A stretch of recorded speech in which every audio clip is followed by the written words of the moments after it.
Podcast. Oh, mamá. ¿Habías visto algo así en tu vida?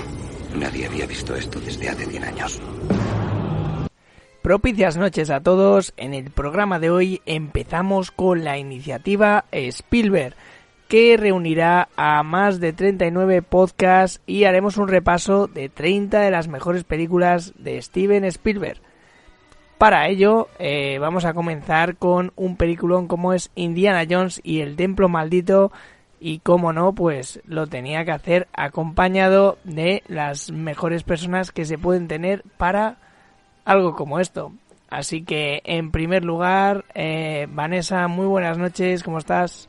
Buenas noches a todos, muy bien, muchas gracias. Pues con muchas ganas también de hablar de una película que a mí me retrotrae a la infancia completamente, de las primeras pelis que yo pude ver, yo creo, así recordándolas bien. Así que con mucha ilusión. Desde el bar de Obi-Wan tenemos a mi hermano Nico. Muy buenas noches, Nico, ¿qué tal estás? ¿Qué tal? Muy buenas noches. Pues nada, encantados otra vez de estar aquí otra vez con vosotros, a pasar un rato hablando de cine, hablando del gran maestro Spielberg. Aunque a algunos le pese, pero es así, no hay más que hablar y a disfrutar. Así que vamos a echar un buen rato. Por otro lado, tenemos a la voz de la experiencia, un tío que siempre da la talla en estas lides. Rick, muy buenas noches. Muy buenas noches, David. ¿Cómo estáis todos? Yo con mucha ganas de hablar de esta gran precuela, porque no es realmente una secuela, y de sobre todo homenajear al grandísimo Steven Spielberg. Y por último, y no por ello menos importante, tenemos a Juan Vicente Molina, que nos acompañará hoy para dar su visión de una película que sé que le gusta mucho. ¿Qué tal estás, Juanvi? Muy buenas noches, familia. Muy bien. Encantado de estar otra vez con vosotros. Vamos a darle caña a esta maravilla del cine de los 80, una verdadera obra maestra, creo yo, del cine de aventura y acción. Bueno, pues hechas las presentaciones, vamos ahora ya a entrar en harina. Vamos a hacer la estructura como solemos hacerla siempre nosotros. Y pues en primer lugar vamos a hablar del guión. Y para hablar del guión de esta maravillosa película, pues voy a empezar por Buko Vukovic, crítico de cine.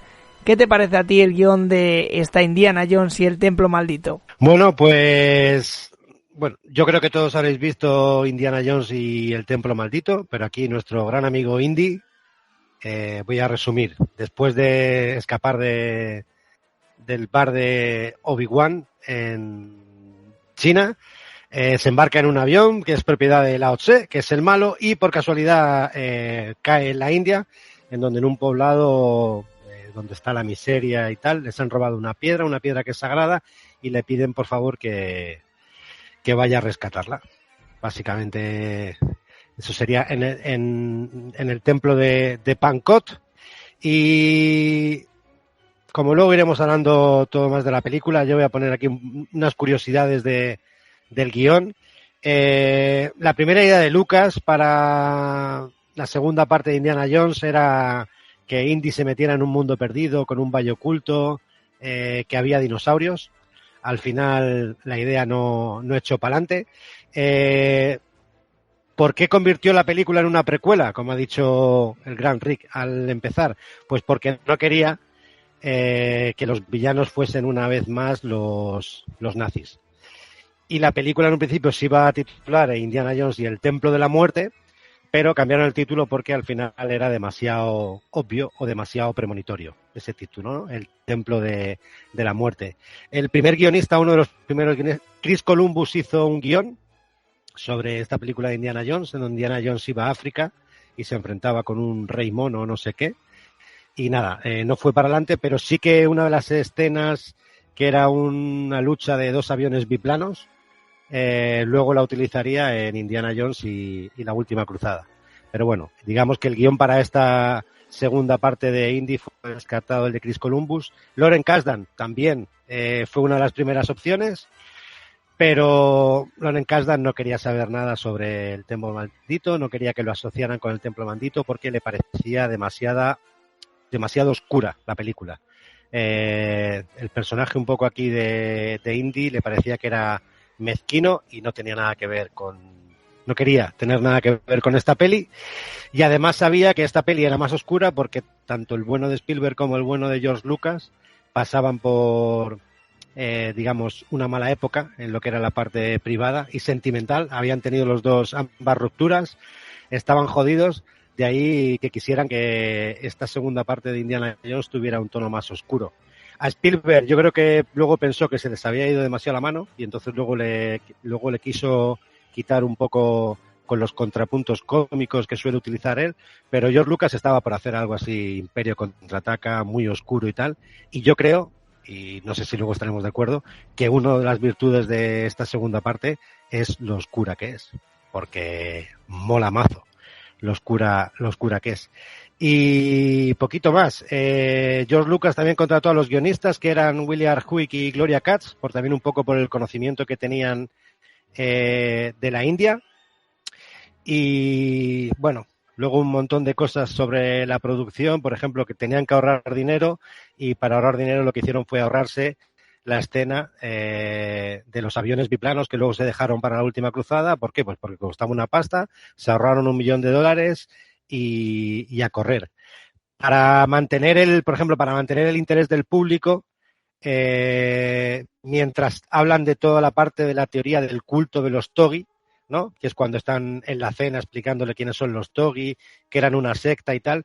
Eso en principio los guionistas querían que fuera durante una cacería de tigres. Entonces, claro, dijeron, una cacería de tigres nos va a costar rodarla una semana, 2, 3, vete tú a saber, y no podemos ni perder ni tanto tiempo ni pasta. Entonces se les ocurrió la famosa cena. Y claro, como Spielberg y Lucas pues son así de pillos, dijeron, pues cuanto más cerda sea la cena, pues mucho mejor. Entonces, pues nada, ya lo sabemos, las culebras, los escarabajos gigantes, los sesos de mono, que si alguien los quiere hacer, es natillas con sirope de frambuesa, no tenía otro truco, y alguna cosita más, pero vamos, básicamente es un guión que pasó por muchas fases, es un guión oscuro, de lo que, por ejemplo, Spielberg no se siente muy orgulloso, Kasdan no quiso tener que ver con esa parte, pero que a mí es lo que más me atrae de Indiana Jones y el Templo Maldito. Bueno, Nico, pues la verdad que ha sido un repaso excelente. Nos has dejado casi sin palabras, con poco que decir. Pero sé que Vanessa siempre tiene algo que contar, así que le voy ahora a dar el turno de palabra. Vanessa, cuéntanos qué te parece a ti el guión de Indy. Pues al revisarla me he dado cuenta que hoy en día hay muchas cosas que no se hubieran podido hacer. No hubiéramos llegado a ver un montón de escenas y un montón de diálogos y de muchas cosas, ¿no?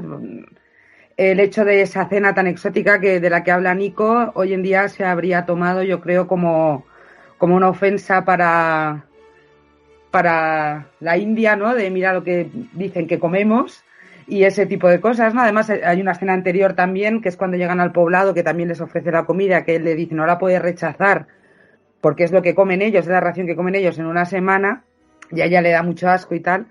Entonces ese tipo de cosas no podríamos verlas, o tampoco podríamos ver al final de la película cuando él le engancha a ella con el látigo, ¿sabes? Yo creo que hay un montón de cosas que no podríamos ver. En la época estaba muy bien, el papel de la rubia tonta detestable, ¿sabes? Que la acabas detestando, pero es que ese es su papel, ¿no? Está también muy bien. A día de hoy también yo creo que a lo mejor los niños pequeños, porque claro, yo debía tener 8 o 9 años cuando la vi, era un ritmo súper apropiado para una película y te encantaba y te enganchaba mucho. A lo mejor hoy en día se veía un poquito más lento, ¿no? Pero es verdad que a mí la historia siempre me gustó mucho y me ha seguido gustando. Lo que hablaba Nico de la oscuridad es cierto, ¿no? Es como... además es un tema, ¿no? El sectarismo, la explotación de menores, o sea, es como, jolines, que es que parece una tontería, pero es que está tocando unos temas que no veas. Entonces me parece que es un guión que puede tener sus fallos, pero bueno, es una película que es para divertirnos y entretenernos, que tampoco le tenemos que buscar los tripis al gato, y tenemos que mirar si a fin de cuentas nos lo hemos pasado bien. Entonces yo creo que sí, y además yo es que soy de esas que piensa que los buenos tienen que ganar y ganan los buenos. Entonces, claro, pues acabas con un buen sabor de boca, ¿no? Es divertida, es una bonita película. Perfecto, Vanessa, ¿ves? Sabía yo que no me ibas a fallar y que tú siempre tienes algo que decir. Y vamos ahora con otro que siempre es ducho en palabras y Rick, cuéntame un poco qué te parece a ti este guión. Pues ya es que lo habéis expresado también que me dejáis sin palabras, ¿no? Nico incluso hasta nos dejó ahí la receta de los sesos de mono, fantástica. Pues mi experiencia pues es una película distinta a la original. Tiene un inicio, yo creo un arranque que es de lo mejor de toda la saga. La mezcla de musical al principio, que es ya un poco el principio de lo que vamos a ver dentro de poco de West Side Story, ¿no? Qué bien lo hace el cabrón, ¿no? Es una mezcla fantástica de acción, humor físico con la joya y el antídoto yendo de aquí para allá, la gente corriendo. Es que es maravilloso, te engancha desde el principio. Los toques oscuros que luego vienen después, cuando ya se adentran en los bosques de la India y están con ese poblado, la hambruna que hay, ¿no? Toda esa gente echándose encima de Indy como es nuestro Salvador. Es bastante oscuro, yo diría, para un público sobre todo infantil que la pueda ver por primera vez. Se va a quedar bastante impactado. Una escena que sí es cierto que te deja bastante sorprendido es cuando el primer niño, el que se fuga, llega al poblado y está que no puede, cae rendido, ¿no? Está absolutamente extenuado. Pero luego también tiene puntillos de comedia muy buenos como el elefante, el rollo que se tiene la tropa de elefante dándole en la nuca, ¿no? a la chica rubia que en esta película, por eso un poco lo que decía Vane, que igual hoy en día hubiera recibido muchos palos, porque también el papel de la mujer en la película está un poco no quiero decir ridiculizado, pero es cierto que es un papel muy tonto, ¿no? Muy para la comedia, que se presta mucho a la comedia, y además la comedia tontorrona. A mí me funciona porque tiene muy buena química con Harrison Ford, con el toma y daca que tienen, la escena de las habitaciones me parece también fantástica, y luego pues todo el tema de la acción, ¿no? El tema del corazón, cómo le saca el corazón del pecho, eso es algo que no se ha visto nunca en una película de Indiana Jones. Yo creo que la original tiene esa escena en la que se le cae la piel, ¿no? Se queda en la calavera, pero no es tan explícita, al menos yo no la veo tan explícita como esta, ¿no? Que saca el corazón del pecho, se ve al tipo ahí cayendo en la fosa, es realmente perturbador. Y nada, y es una precuela que además te explica un poco de una forma distinta el personaje de Indy, porque no es que él vaya por un tesoro, es que a él le encomiendan una especie de misión, por así decirlo, y no tiene otro remedio porque está perdido, el hombre está entre la espada y la pared, básicamente, y es lo único que le queda. Vemos a un personaje mucho más vulnerable aquí, yo creo, y eso lo hace más interesante. Sí, muy interesante lo que dice Rick, ¿ves? Es que al final todos siempre aportáis algo y decís cosas diferentes. Y bueno, pues es el turno de Juan Vicente, que se dé buena tinta, que te gusta mucho esta película. A ver, cuéntame, Juanvi. Bueno, pues yo la verdad es que esta película en guión creo que es muy bueno. O sea, es muy sencillo, pero es muy efectivo. Y mezcla muy bien lo que es la comedia y el terror y la aventura, como todos lo habéis dicho. Yo poco puedo aportar más a lo que habéis dicho los demás, salvo lo que a mí se me da mejor, que es la filmografía. Y bueno, decir que estos guionistas que se juntaron con George Lucas, que eran amigos desde American Graffiti, que eran Willard Huyck y Gloria Katz, pues tienen unos 13 créditos como escritores y solo tienen buenos 2, que es esta película y el American Graffiti, porque no hay que olvidar que esta gente perpetró esa cosa que se llama Howard, un nuevo héroe, que ahí lo petaron, vamos, pero en tono mal. Y tienen otra cosa muchísimo peor, que es La mejor defensa del ataque. Es una película de un ingeniero de un tanque y el piloto del tanque en dos sitios diferentes. Y era Eddie Murphy el piloto del tanque. Y eso se vendió en Videoclub cuando Eddie Murphy tuvo éxito con Superdetective en Hollywood. Y salió en Videoclub. El cartel de cine de esa película es Dudley Moore, que es el protagonista, y Eddie Murphy por fuera. Y la cartelera de la carátula del Videoclub es al revés, es Eddie Murphy como estrella principal. O sea, son unos matrimonios que no hizo mucho, que aquí en esta película se lo cogió George Lucas, primero porque eran amigos suyos, porque habían colaborado con él, y también porque por lo visto eran coleccionistas y estudiosos de la cultura india y sabían bastante sobre todas estas cosas del culto Togi y de todos estos palacios, de todos estos templos y de todas estas movidas que hacían raras de los cultos y cosas así. Y me parece un guión muy, muy divertido, muy entretenido y pues eso que es un conjunto de cosas de terror y comedia que funcionan muy bien a la perfección. Bueno, pues ahora os voy a dar yo mi visión del guión.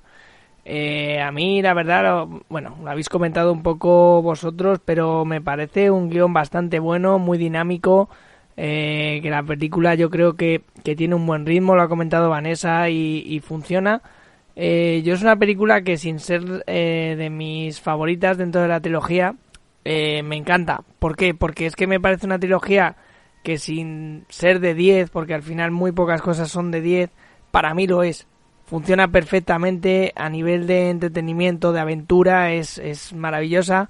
Y luego, no sé si no lo habéis comentado porque se os ha olvidado, que imagino, pero yo la estaba viendo y decía, madre mía, qué bien actuaban los niños de esa época. Porque Tapón, el mítico Data de los Goonies, es que me encanta su papel y creo que funciona a la perfección todo lo que hace con Harrison Ford.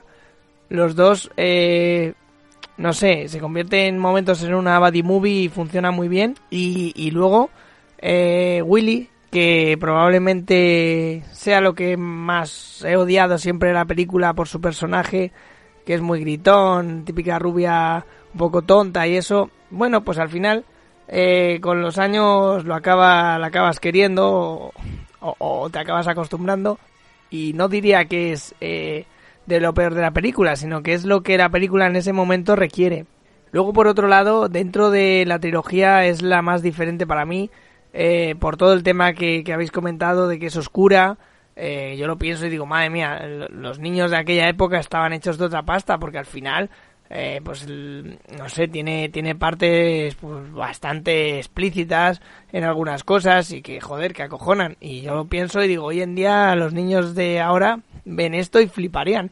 Pero es que es su gracia y es un poco su magia que sea tan diferente respecto al Arca Perdida y a la Última Cruzada. Todo el tema de ritos, todo el tema de sectas, el vudú, por ejemplo, que yo es la primera vez que lo vi con el muñequito de Indy.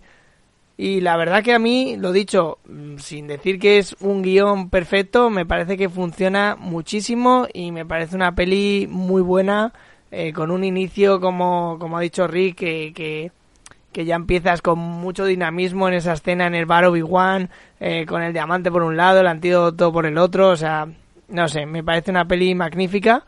Y nada, dicho esto, terminaríamos con el repaso de guión y vamos con otro apartado muy importante, como es la banda sonora, esta banda sonora de John Williams, que para mí es hablar del maestro Williams y a mí me transporta y me parece magnífico. Y ahora vamos a dar la vuelta, le voy a dar el turno de palabra a Juan Vicente, que sé que es un auténtico enamorado de John Williams. Cuéntame, Juanvi, ¿qué te parece esta banda sonora?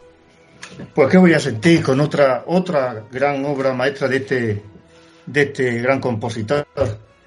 Pues todo lo que he dicho antes del guión y todo lo que se ha hablado antes del guión lo tiene todo. Tiene épica, tiene aventura, tiene terror, momentos dramáticos y bueno, es que es una maravilla. Empezando con el leitmotiv de Indiana Jones, que eso está en todas las películas y es ya un tema sagrado, un tema maravilloso.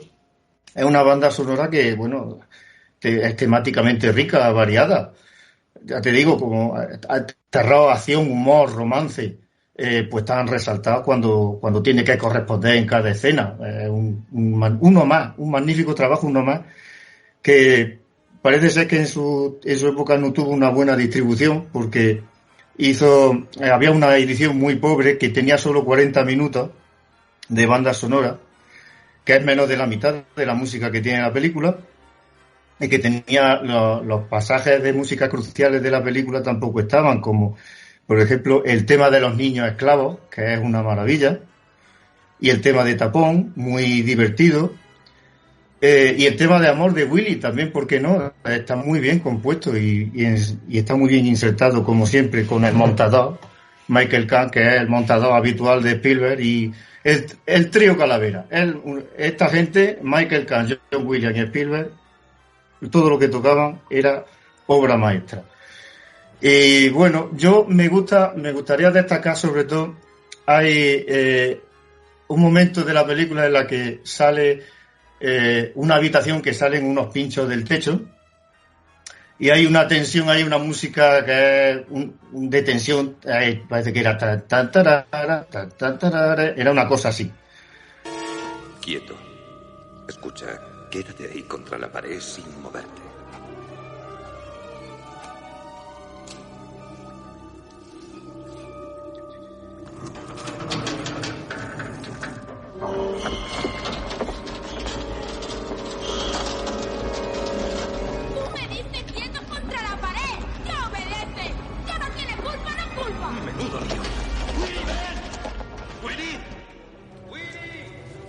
Me voy a poner perdida otra vez. ¡Ya no tienes culpa! ¡Estamos en un apuro! ¿Apuro? ¿Apuro? ¿Qué clase de...?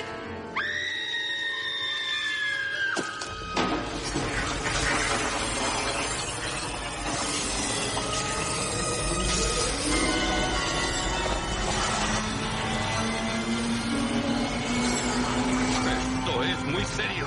¡Hay 2 muertos aquí abajo! Y aquí también va a haber 2 muertos. ¡Corre! Ya empiezo a estar harta de vosotros. ¡Willy! ¿A qué tanta prisa? Es largo de contar, Willy. Corre o no podrás enterarte. ¡Oh, Dios mío! ¿Qué es esto?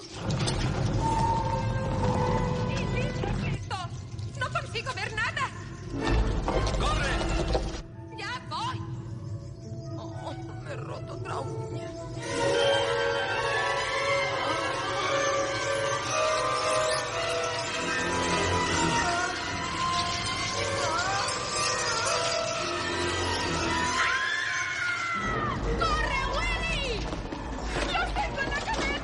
¡Cállate ya, Willy! ¡Déjame entrar! ¡Déjanos tú salir! ¡Déjame entrar! ¡Cállate! ¡Déjame entrar! ¡Me corren por todo el cuerpo! Debe de haber un fulcro por alguna parte. ¿Un qué? ¡Una palanca que abra la puerta! ¡No hay palanca! ¡Somos 2 agujeros cuadrados! ¡El agujero de la derecha! ¡Corre, Willy!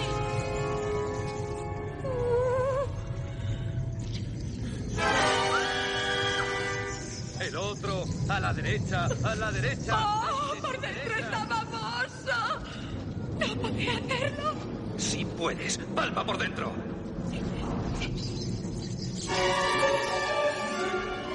¡Pálpalo tú! ¡Hazlo ahora! ¡Está bien!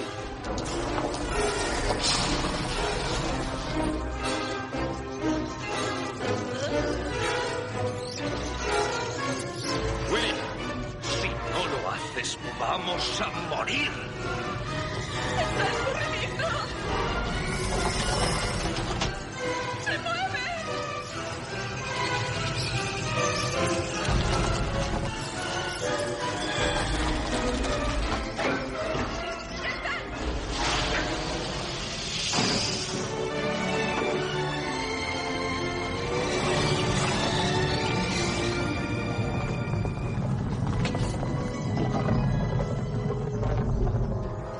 ¡Quítame lo que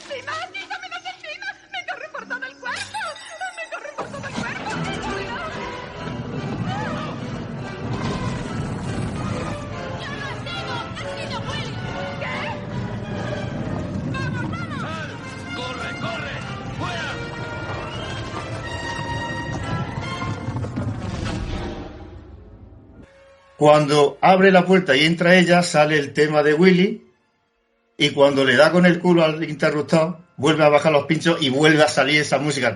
Es un momento grandioso, muy bien montado y muy gracioso y tremendo.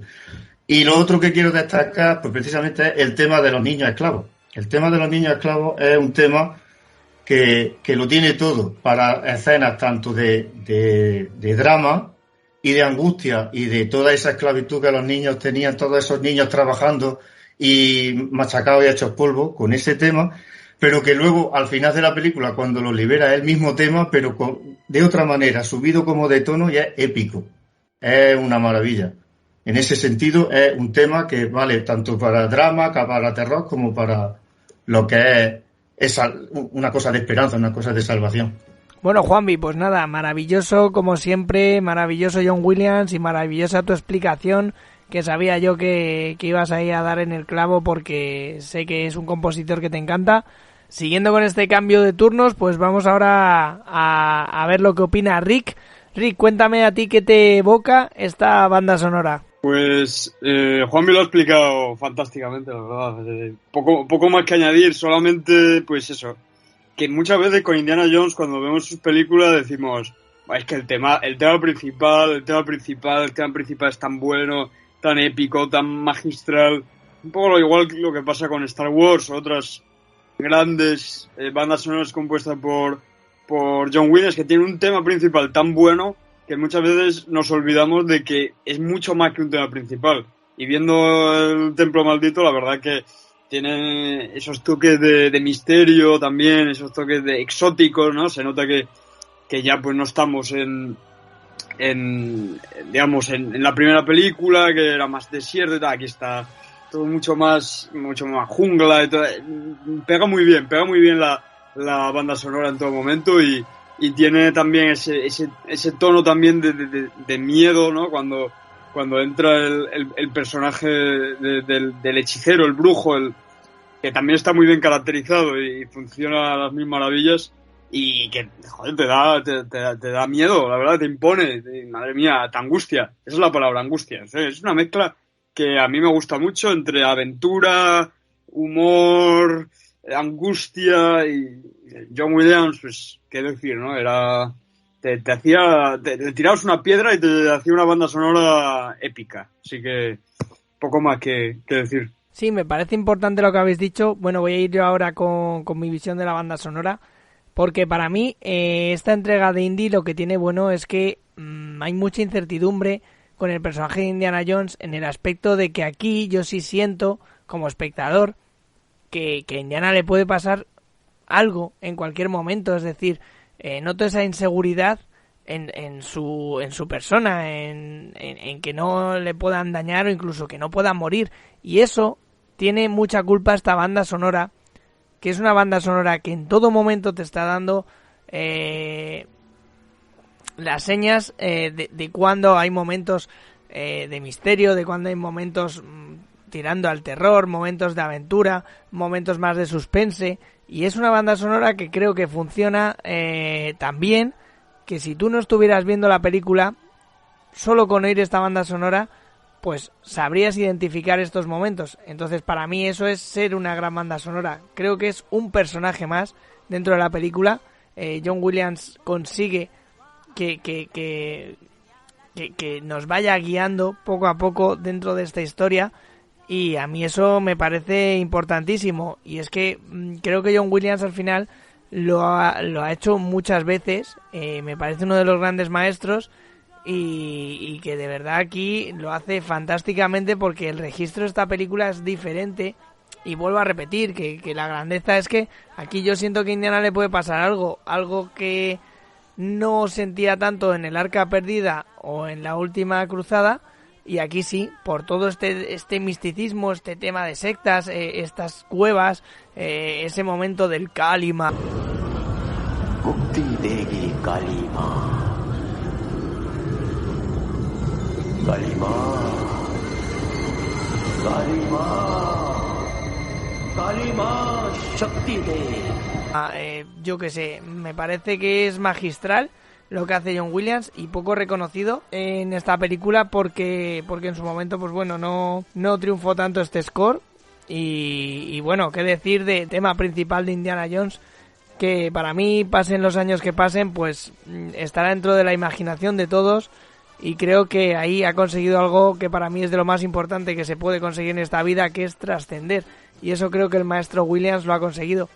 Así que poco más que añadir sobre esta magnífica banda sonora. Y vamos a ir ahora con Nico. Nico, ¿tú qué opinas de este pedazo de trabajo de John Williams? Pues poco más puedo decir. Yo no soy un gran entendido en bandas sonoras, pero lo único es que sí, cuando estoy viendo la película, cuando estoy disfrutando, hay veces que las bandas sonoras me llaman más la atención o me llaman menos.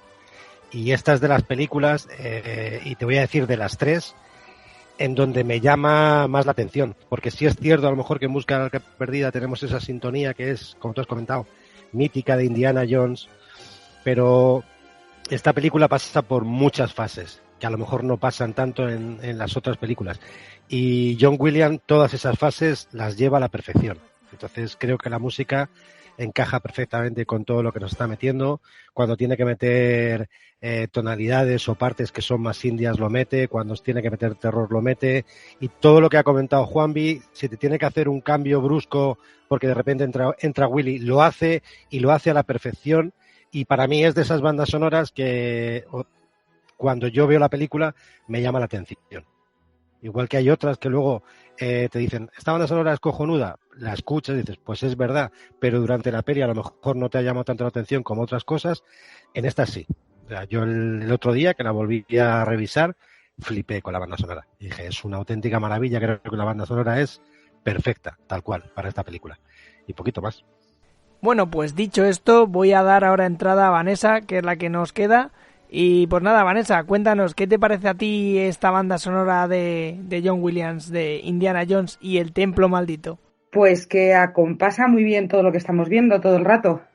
Tiene el toque de oscuridad que tiene la película, tiene, bueno, el principio que es apoteósico con la canción, ¿sabes? Que es precioso y que le va muy bien en todos los aspectos. Es de estas, bueno, pues también muy de la época, ¿no? Que ahora parece que se está volviendo un poquito a poner de moda, que tienes constantemente el ritmo de la música marcándote las escenas. Entonces, la tensión te la marca, te lo marca todo. Hasta el romance. Entonces sí, está muy bien, acompaña muy bien al resto de la peli.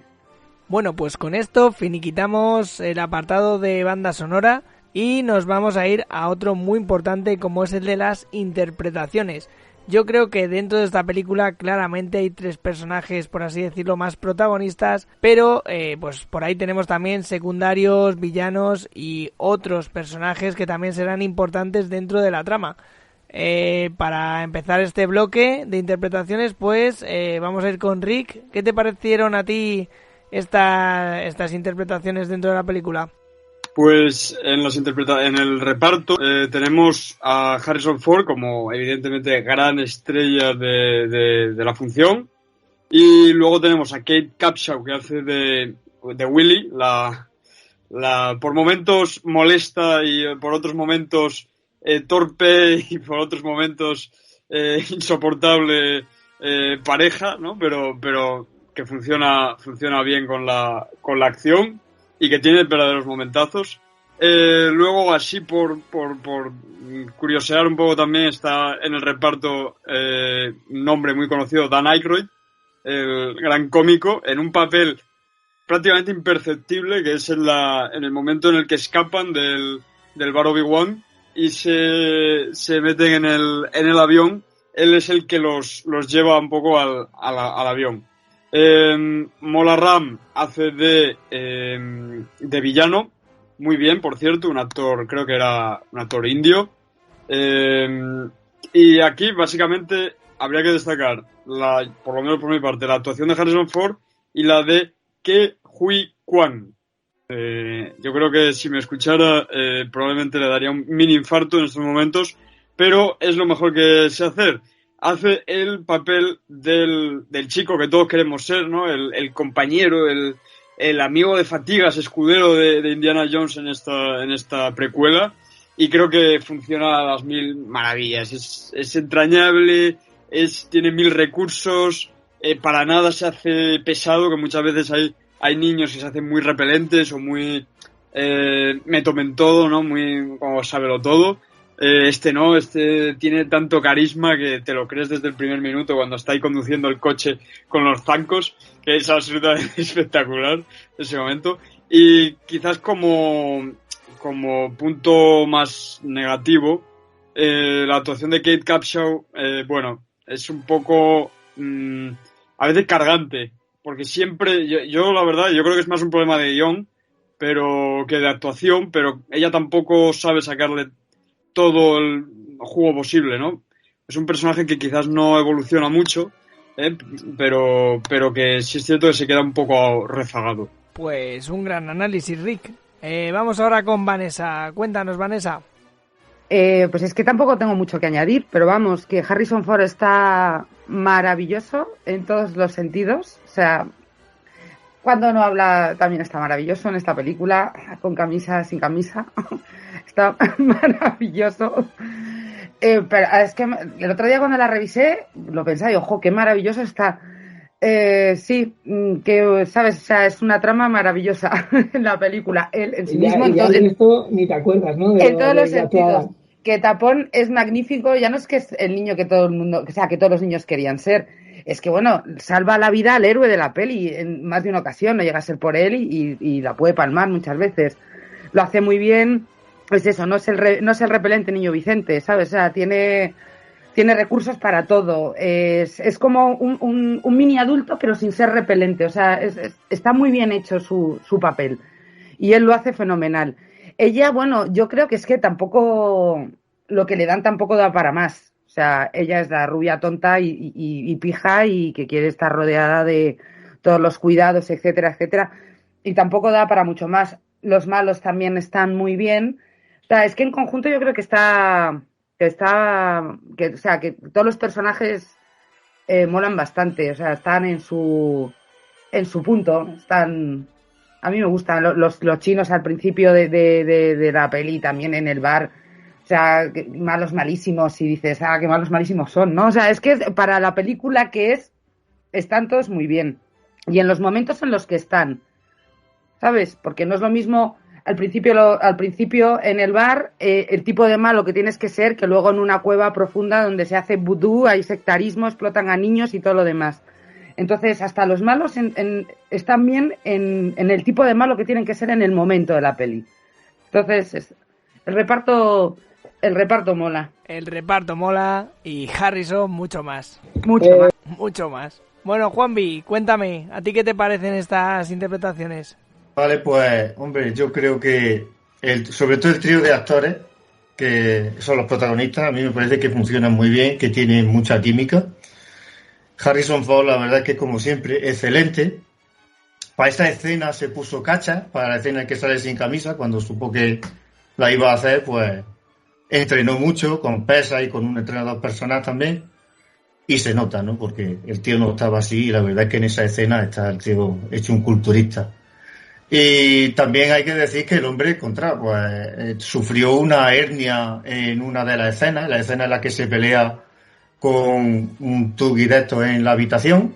Una de las vueltas le hizo daño, se hizo una hernia, y él seguía rodando, pero era un dolor que tenía muy grande, seguía rodando, le pusieron una cama al lado del set de rodaje, lo levantaban como podía, hasta que ya vieron que no, que tenían que operarlo y que tenían que llevárselo. Y muchas de las escenas, que luego a lo mejor si queréis lo comentamos, sobre todo en las escenas de acción, la dobló prácticamente todo el papel el actor el especialista que es Vic Armstrong, que no está muerto. Y se ve en la película, hay muchos planos en los que sale y no se le ve la cara, y luego cuando ya lo operaron volvió y rodaron los primeros planos y se nota bastante en el montaje, que está muy bien hecho. Yo voy a defender a Willy, ¿vale?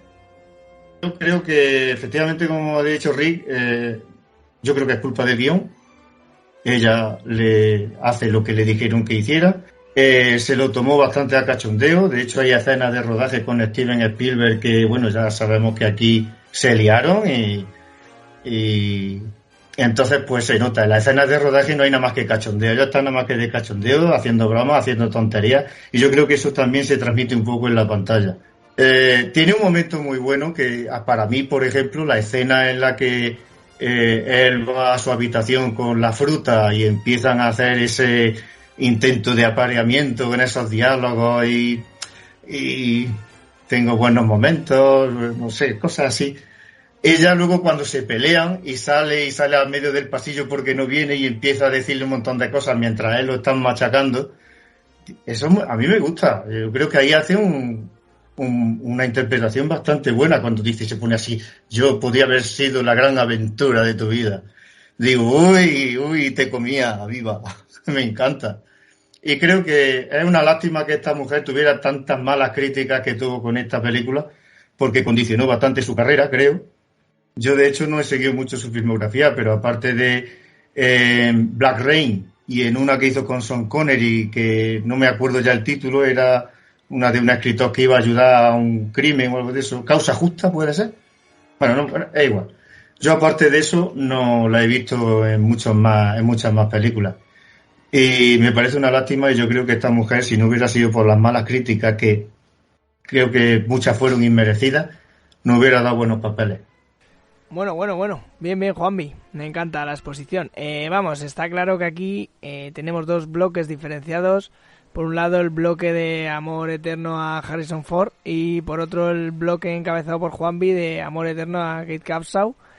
Y nada, pues a ver, analizando un poco, bueno, pues por ejemplo el caso de Kate Capshaw me parece que, siendo verdad que su personaje pues puede ser un poco histriónico y que hay veces que te puede cansar porque es muy gritona, pues por eso, porque es muy tontita, tal. Bueno, pues me parece un poco hipócrita en parte los palos que la dieron, ya que este tipo de papeles pues ya se habían hecho, no es algo nuevo. Años después lo hizo Kim Basinger, por ejemplo, en Batman, la de Tim Burton, y no la mataron. Pero no sé por qué, pues en este caso no funcionó y me da pena porque al final su personaje consigue un poco lo que quiere. Y creo que, por ejemplo, la química con Indiana, con Harrison Ford en este caso, es evidente, porque siempre tienen este juego que sí, que no, de me buscas, te busco, y creo que eso funciona muy bien. Luego, sin duda, pues Harrison Ford ha nacido para este papel, igual que para Han Solo. Le da su toque aventurero, su toque canalla, que además aquí pues es incluso más canalla. Y es perfecto y creo que esta película jamás hubiera funcionado tan bien sin alguien como Harrison Ford, que con sus sonrisas, sus miradas, sus poses, al final hace totalmente suyo el personaje y lo convierte en algo icónico. Vuelvo otra vez a incidir en el personaje de Tapón, que me encanta, lo ha dicho muy bien Vanessa, no es el típico niño repelente, sino que es un niño normal. Un niño normal del que no sabemos el contexto, pero evidentemente vemos que se la sabe arreglar muy bien solo, porque en la primera escena que aparece conduciendo un coche con unos zancos. Entonces decimos, coño, este chaval, ojo, porque es un chico que se la sabe todas, que no viene de nuevas y que evidentemente sabe cuidar de sí mismo. O sea, para mí es como un mini Indiana y hacen ahí un buen tándem, hacen muy buena pareja. Se ve muy bien reflejado, por ejemplo, en la escena de la partida de cartas esta, en la que él pues le dice a Indiana que está haciendo trampas y al final que hace trampas es él. Bueno, creo que fluye perfectamente, se convierte por momentos, pues lo que he dicho antes, en una buddy movie, y la verdad que me parece magnífico. Y luego ya pues saliéndonos de este trío protagonista, tenemos al villano, al villano del Kalima, volvemos a decirlo, a su mítica frase, y un poco, pues eso, un villano que acojona, que le ves ahí rapado, con estas pinturas rojas, luego todos los monjes que están a muerte con él, toda esta especie de congregación que les da igual todo. Es muy explícito el ver cómo torturan a un tío, le quitan el corazón, le mandan a la lava y no vuelven ni los huesos. O sea, en ese aspecto cumple su objetivo acojona y lo dicho, o sea, a mí me parece que en actuaciones no tengo ni un solo pero. Así que vamos ahora con Nico. Nico, ¿tú qué opinas? Pues yo tengo que decir que quizás sea el Indiana que más me guste de todos, porque es el más gamberro. O sea, aquí estamos viendo una precuela y es un Indiana que cuando está en la primera escena y le están contando, cuando están en la escena de la cena con el embajador en Pancot, le está diciendo todas las cagadas que había hecho anteriormente, que si le querían cortar la mano por hacer no sé qué, que luego le señala, ¿qué te querían cortar? Y señala para abajo como diciendo, no, me querían cortar los huevos. Entonces no es el indie de esto tiene que estar en un museo. No, y lo dice él, es el indie de Fortuna y Gloria que conforme avanza la película ves que él va cambiando, ¿vale? Porque cuando le piden que vaya al Palacio de Pancot así de primeras, bueno, lo está pensando y tal, y cuando llega la escena que ha dicho Rick, cuando llega el niño pequeño, desnutrido, que está muy mal, que él se queda muy impactado, pero es al ver el trozo de telar con la piedra de Calima que dice, joder, la piedra de Calima, cuidado. Entonces piensa, fortuna y gloria. O sea, encontrar esto es fortuna y gloria. Entonces es como un indie muy gamberro que va evolucionando a lo largo de la peli. La escena que ha comentado Juanvi con Willy, esa de vamos a parearnos o no, es buenísima porque a cada cual más chulo, y entonces a mí al final es un Indiana Jones que me encanta. La parte en donde bebe la sangre de Cali, ¿no? Que se vuelve malo, lo hace a la perfección. O sea, pasa por muchas fases y no tiene contacto con las serpientes, pero es buenísima la escena cuando de repente se levanta y está ahí la serpiente en el altar, o cuando la otra coge la serpiente pensando que es la trompa del elefante y la tira, y le ves la cara como diciendo, no, por favor, serpientes no. Entonces a mí es yo creo que es mi Indiana favorito, porque pasa por muchas fases. Willy, yo soy del equipo de Juanvi, yo amo a Willy. George Lucas y Steven Spielberg no querían otra Marion, sino querían un personaje completamente diferente, le querían dar otro toque, y ella precisamente decía que su personaje no era más que una rubia tonta y gritona. O sea, ella incluso criticaba un poco el personaje, pero bueno, lo sacó entre más de 120 actrices, la cogieron antes que Sharon Stone, que audicionó para el papel, así que, y se casó con Steven Spielberg, que no está nada mal, ¿eh? La tuvieron que enseñar a gritar, y grita 71 veces durante la película, ¿eh? Y en la escena de los bichos, que yo no la haría jamás en mi vida, la metieron con 2000 insectos, ¿sabes? Ahí, que tuvo que tomar sedantes, y le dijeron, ¿qué? ¿Los sedantes han funcionado? Y dice, no, lo habéis metido con 2000 insectos, ¿qué coño van a funcionar los sedantes? A mí, así que Willy Forever. Una anécdota que tiene es que en la promoción de la película en el 84, en el programa por la noche de Johnny Carson, que estaba ella hablando de la película y tal, luego salieron dos críticos, entre uno de ellos Selecberg y tal, hablando de los estrenos de la semana, ¿no? Y como se había estrenado Indiana Jones, a ella la pusieron a parir allí mismo. Entonces les dijo, oye, por favor, no hablar de mí como si no estuviera aquí, porque estoy aquí y os estoy escuchando, que es lo que tú decías, ¿no? Que fue muy criticada, pero yo creo que hizo lo que le dijeron que tenía que hacer. Y lo hace a la perfección, porque si le coges manía al personaje, yo creo al final que es lo que querían, porque es el contrapunto toda la película de Indiana, todo el rato discutiendo y todo el rato en contra de él. Así que yo rompo una lanza por Kate Capshaw. Tapón, pues ¿qué voy a decir de Tapón? Que Week One, su primera película y un niño que es todo naturalidad. ¿Y por qué lo cogieron? Pues ya lo voy a contar. Hicieron 6.000 audiciones para los niños. Tapón fue con su madre y su hermano, porque el que iba a hacer la audición era su hermano. Y cuando estaban en el set de pruebas, el director de casting se dio cuenta que Tapón no hacía nada más que darle instrucciones a su hermano de cómo tenía que hacer las cosas. No, que así no lo hagas, es que hazlo así.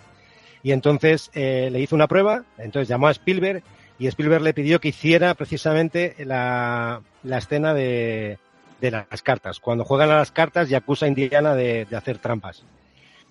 No sabía leer muy bien inglés y le dijo Steven Spielberg, bueno, pues tú improvisa. Improvisó, le encantó y nada, le preguntó si lo conocía y me dijo no, ni he visto Indiana Jones ni el Arca Perdida, ni sé quién eres tú, ni sé quién es Indiana, ni nada. Nada, dijo Spielberg, contratado, te pongo Indiana Jones y el Arca Perdida y para adelante. Y alguna curiosidad más de actores, pues el Nanaya Cara, o sea, el chamán del pueblo indio, ni puta idea de hablar de inglés. Entonces las líneas que tiene en inglés se las aprendió de memoria. Por eso cuando está ahí hablando que hace las pausas esas, las pausas no son de jo, qué dramático es esto. No, es jo, espérate que me acuerde yo de cómo cojones se decía esto, porque se lo tuvo que enseñar Spielberg palabra por palabra. El villano, Mola Ram. Venga, yo voy a decir el nombre porque, joder, yo creo que el tío se lo merece. Amrish Puri. Se afeitó la cabeza para hacer la peli y fue tan bueno y dio tanto miedo que luego fue un grandísimo villano en el cine indio y se quedó con la cabeza afeitada, porque digamos que ya fue su seña de identidad. Y para Spielberg es uno de sus mejores villanos, o uno de sus villanos favoritos. Le encanta. El gigante, Togi, con el que tiene la pelea, Indiana, es Pat Roach. Pat Roach era el mecánico calvo de Indiana Jones y el Arca Perdida. También era uno de los... a ver si no me va a salir. Uno de estos de la taberna... Con él en los aviones, ¿no? En la última cruzada también, creo. En la última cruzada no se llegó a pelear. Querían que hiciera una pelea con él siempre y que se perdiera, pero en la última cruzada creo que era un agente de la Gestapo, pero no tiene una pelea de las duraderas.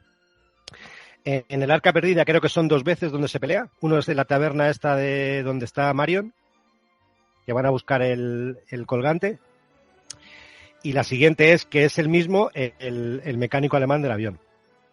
En esta tienes la parte del gigante y tenían pensado eso, que saliera también en la última cruzada una pelea con Indy en la que volvía a perder, pero al final aparece como un agente de la Gestapo, pero no hay pelea. Y en la calavera de cristal no pudo salir porque tristemente falleció. Cameos en el aeropuerto donde sale Dan Aykroyd. Ahí hay un misionero en el fondo que es George Lucas y otro misionero que es Steven Spielberg. Y luego Frank Marshall, también uno del equipo, es uno de los turistas que aparece. En ese aeropuerto hay como 2 o 3 cameos. Y ya está. Eso es todo. Bueno, pues con esto creo que le hemos dado un buen repaso a las interpretaciones y por ahora pasaríamos al siguiente bloque, que es el de diseño de producción, que creo que dentro del cine de Steven Spielberg pues es algo muy importante y que vamos a tener bastante sobre lo que hablar. En este caso vamos a volver a cambiar el orden y va a empezar Vanessa, que no ha empezado hasta ahora. Vanessa, cuéntame qué te parece el diseño de producción de este peliculón. Me gusta muchísimo y además ha envejecido fenomenal, en mi opinión, todo. O sea, yo cuando la he vuelto a ver, igual que cuando volví a verla no hace mucho, el Arca Perdida, sí me pareció que cantaba un poquito, ¿sabes? En esta no, en esta me parece que está todo maravilloso. Me parece que la peli ha envejecido estupendamente bien, me parece que se eligió todo muy bien y que estaba todo muy currado y muy bien hecho, pero, o sea, en el fondo desde la sencillez, porque, o sea, a ver si me sé explicar. Voy a ordenar las ideas. Es una película muy compleja, porque tienes mucha, lo que es la escenografía, etcétera, etcétera, tienes muchos escenarios diferentes y tal, pero en el fondo es muy sencilla. No sé si me estoy explicando en condiciones. No tienes escenarios apabullantes realmente, o sea, en lo que sería escenarios enormes, etcétera, vamos, bajo mi concepción. Las localizaciones te refieres no son muy estruendosas, o sea, que son... Sí, ¿no? Y que tampoco tienes lo que es el templo, o sea, no es algo inmenso, con una espectacularidad increíble, no, es el recogimiento, en mi opinión, ¿no? Es algo pequeño pero muy bien hecho, sin demasiado detalle, pero es que, jolines, es que es complicado de explicar. O sea, es algo sencillo pero con mucho detalle. Quizás es lo que quiera decir. ¿Sabes? O sea, lo que han querido plasmar lo han plasmado muy bien, pero sin llegar a a lo barroco, sino que es desde un punto de vista minimalismo, muy... vamos. Sí, minimalismo, o sea, lo justo y necesario para que nosotros podamos ver la idea que ellos nos querían hacer llegar. Yo me imagino que todas estas cosas también, cuanto más pasta tienes, pues más puedes invertir y lo puedes hacer de una manera más grandiosa, ¿no? Pero que creo que es muy efectista, o sea, está muy bien, te lo crees fenomenal. Y digo que es sencillón, que realmente es complicado. ¿Por qué? Porque es cierto que pasas desde el bar, que está muy bien ambientado, te vas a la India, estás en el avión, o sea, estás en 1000 sitios, tienes 1000 localizaciones diferentes y mola muchísimo.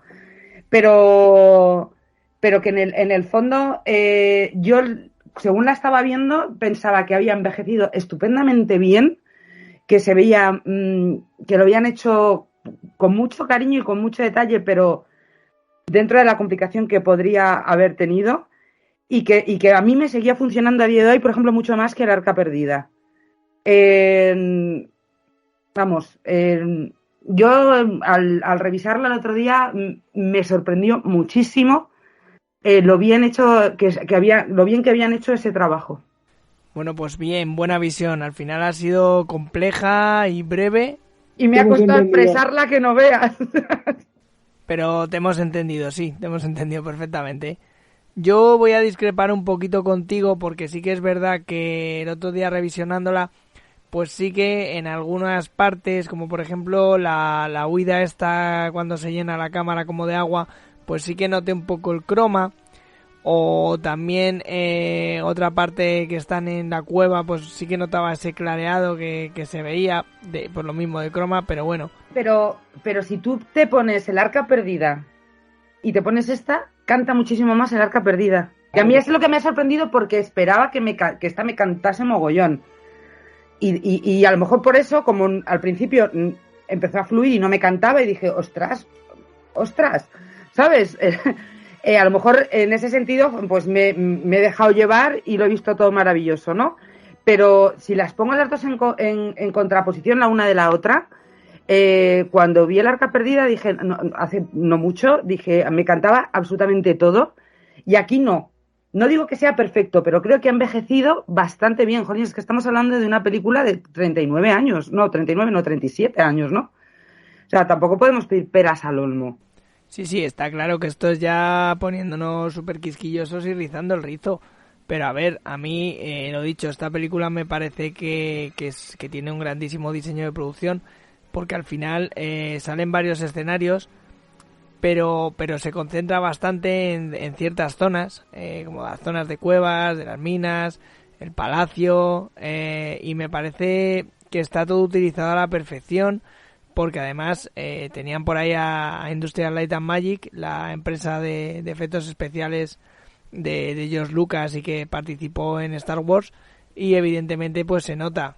No olvidemos pues lo que acabas de decir tú, que esta película tiene 37 años y se ve muy bien a día de hoy. También tiene muchos efectos prácticos y artesanos que creo que cuando pasa el tiempo pues quedan mejor.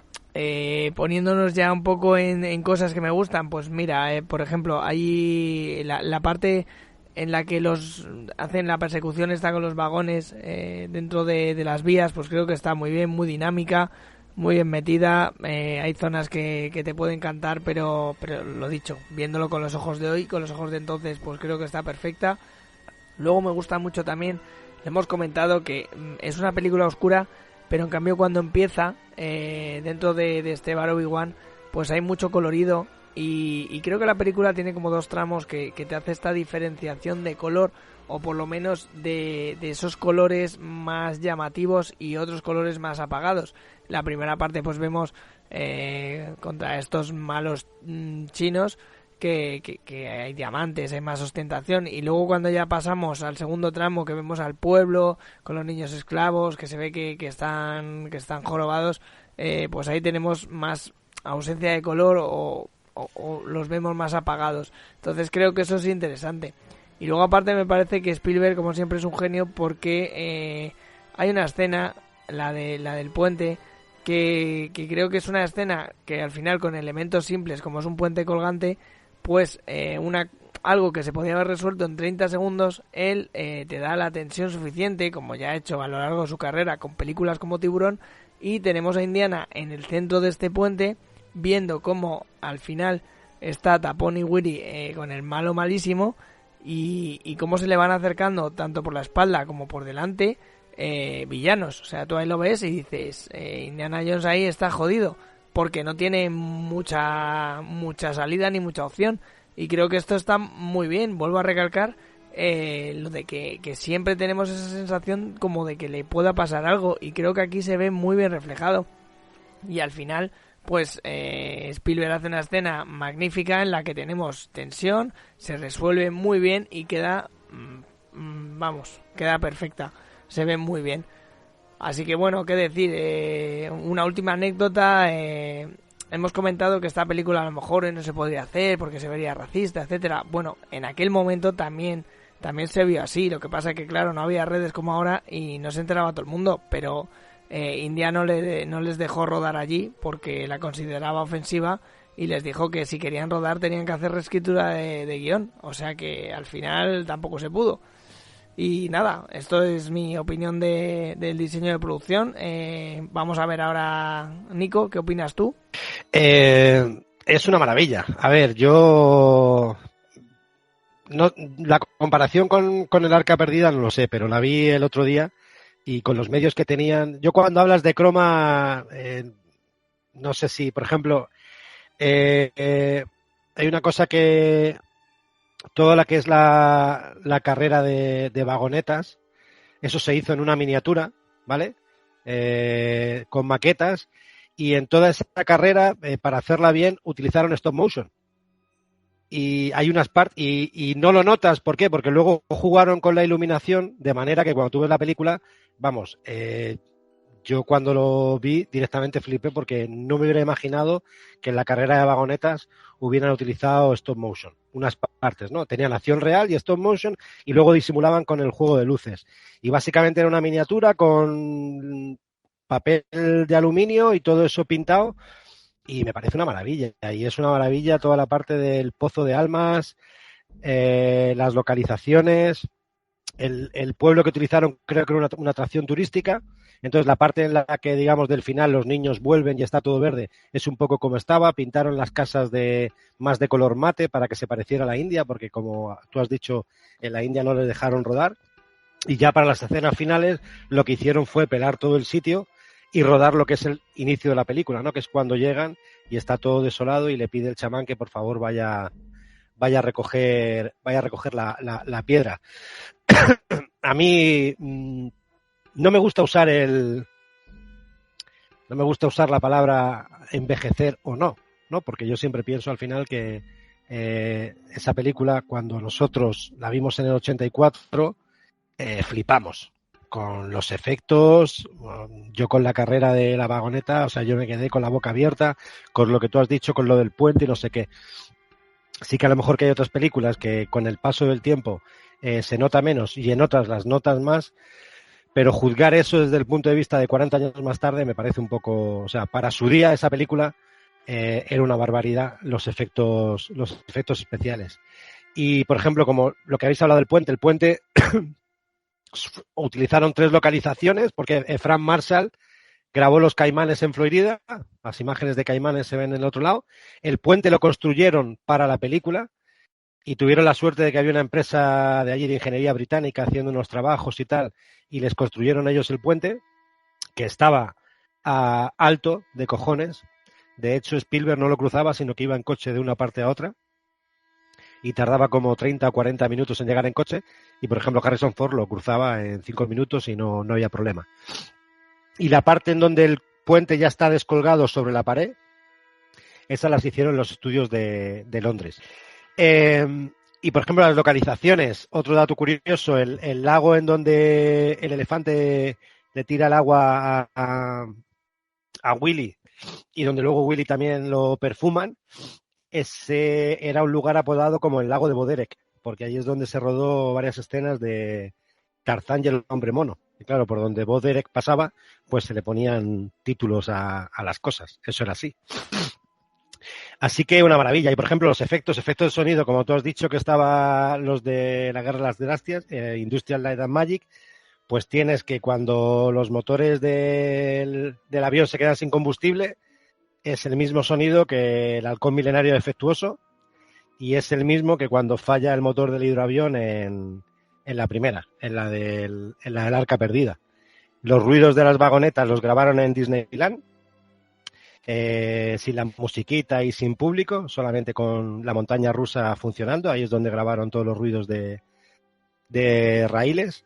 Y una de las escenas que más le costaron hacer, o les costó hacer, varias tomas, es la de la sopa y los ojos.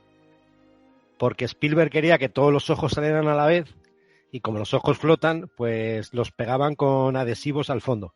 Y claro, cuando metían la cuchara, pues a veces salía uno, a veces salía dos, pero no conseguían el efecto que quería, así que estuvieron removiendo ahí sopa un buen tiempo. Pareces una princesa. Señor Lal, ¿cómo se llama la esposa del Maharaja? Su Alteza aún no ha tomado esposa. Qué interesante. Es posible que no haya encontrado a la mujer apropiada.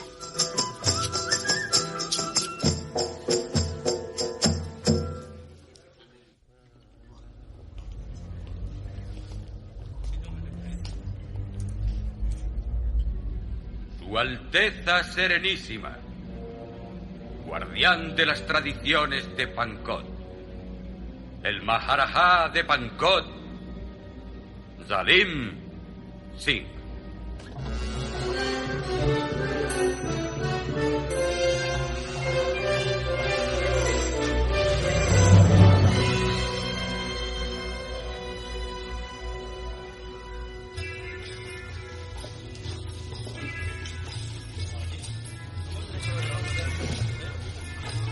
El Maharaja es un crío.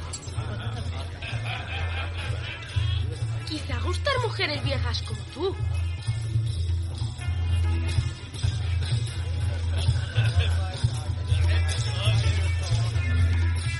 El capitán Blumburg me estaba contando historias muy interesantes del palacio y de la importancia que jugó durante el motín. Al parecer a los británicos no se les olvida el motín de 1857. Sí, aunque opino que otros sucesos anteriores al motín, un siglo atrás, en los tiempos de Clive, son mucho más interesantes. ¿A qué sucesos se refiere, Dr. Jones? Si la memoria no me es infiel, esta área, esta provincia, era el centro de actividades de los estranguladores Togis. ¡Ah! ¡Serpiente con sorpresa! ¿Con qué sorpresa?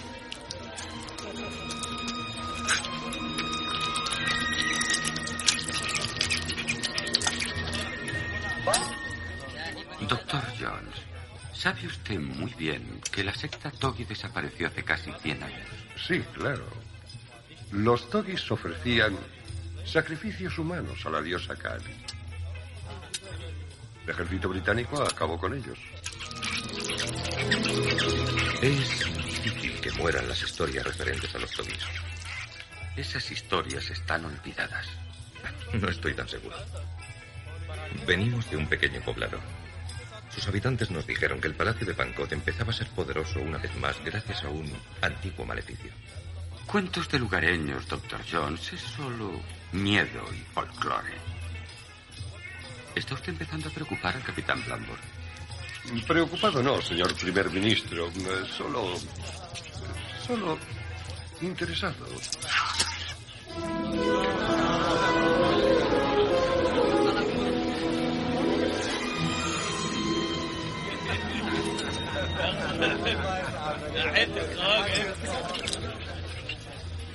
¿Qué? ¿No come usted? Se me bichos en el desayuno. Dame tu gorra. ¿Para qué? Para poder vomitar. También nos dijeron que las gentes del Palacio Pankot les habían quitado algo. Dr. Jones, en nuestro país no es corriente que un invitado insulte al anfitrión. Lo siento. Creía que hablábamos de folclore. Perdone, ¿no tendrán, por casualidad, una sopita corriente? ¿Dijeron exactamente qué les habían robado? Una piedra sagrada. Ya ve, capitán, una piedra.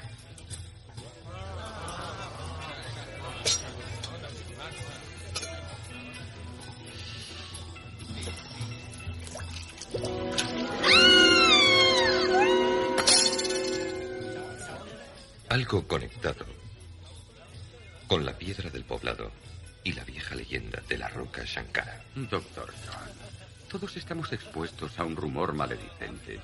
Me parece recordar que en Honduras se le tenía a usted por ladrón de tumbas en lugar de arqueólogo. Bueno, la prensa exageró enormemente aquel incidente. ¿Y no fue el sultán de Madagascar quien le amenazó con cortarle la cabeza si volvía usted a su país? No, no era la cabeza. ¿Tal vez las manos? No, tampoco las manos. Eran los... fue todo un error. Igual nos ocurre aquí, Dr. Jones.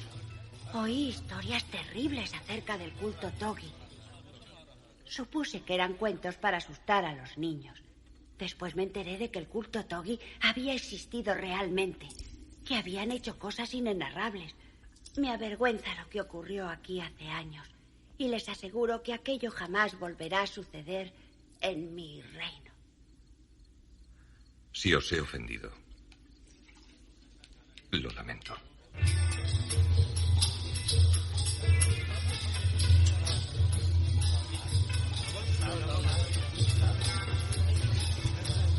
Ah, el bosque.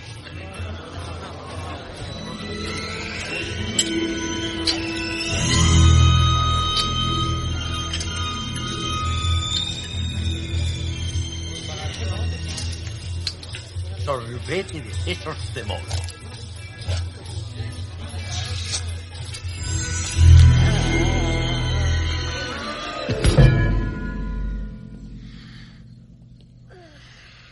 A mí me parece una maravilla. Las habitaciones, yo es cierto que cuando la vi, cuando están en las habitaciones, hasta incluso se nota un poco que son las de, utilizaron escenarios de Octopussy, de James Bond. Esa mansión, esas habitaciones donde están a punto de aparearse, como ha dicho Juanvi. Y bueno, una maravilla, ¿qué os voy a decir? Para el puente usaron animatrónicos.